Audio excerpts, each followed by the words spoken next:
시청자 여러분 안녕하십니까? 10월 11일 뉴스 인사이트입니다. 일본의 수출 규제 조치가 시작된 지 100일째가 되는 오늘 한국과 일본의 국장급 인사가 만납니다. 일본 수출 규제 이후 통상 분야에서 처음으로 이루어지는 한일 고위급 만남으로 어떤 결과가 나올 수 있을지 관심이 집중되고 있습니다. 김수현 기자의 보도입니다. 오늘 한일 간 양자 협의가 스위스 제네바에서 열렸습니다. 당사국 간 양자 협의는 WTO 분쟁 해결 절차의 첫 시작점이라고 할 수 있습니다. 정부는 지난달 11일 반도체, 디스플레이 핵심 소재 3개 품목에 대한 일본 수출 제한 조치를 WTO에 제소했습니다. 양자 협의 요청 서한을 일본 정부에 전달했고, 이에 일본이 9일 만인 지난달 20일 이를 수락하면서 양자 협의가 마련된 겁니다. 이번 양자 협의는 국장급을 수석 대표로 진행합니다.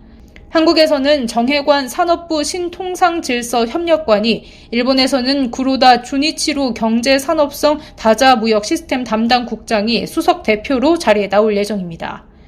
WTO 분쟁 절차에서의 양자 협의는 과장급 실무자 선에서 진행되는 것이 일반적이지만 한일 양국 모두 이번 사안을 중대한 것으로 보고 고위급 협의를 진행한 겁니다.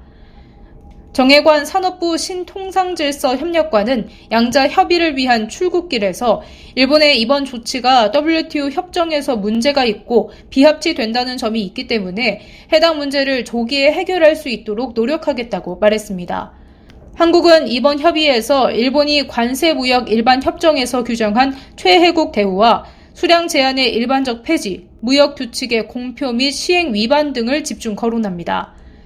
일본이 반도체, 디스플레이 핵심 소재 3개 품목에 대해 한국만을 특정해 포괄 허가에서 개별 수출 허가로 전환한 것이 최혜국 대우 의무에 위반된다는 점, 그리고 자유롭게 교역하던 3개 품목을 각 계약건별로 개별 허가를 받도록 해 수출입 허가 등을 통해 수량 제한을 못하도록 하는 조항을 위반했다는 것, 마지막으로 규정으로 되어 있는 일관적이고 공정하고 합리적인 방식으로 수출 규칙을 운영하지 않고 사전 예고도 없이 수출 규제 조치를 발표한 이후 3일 만에 시행했다는 것도 위반 사항이라는 주장입니다.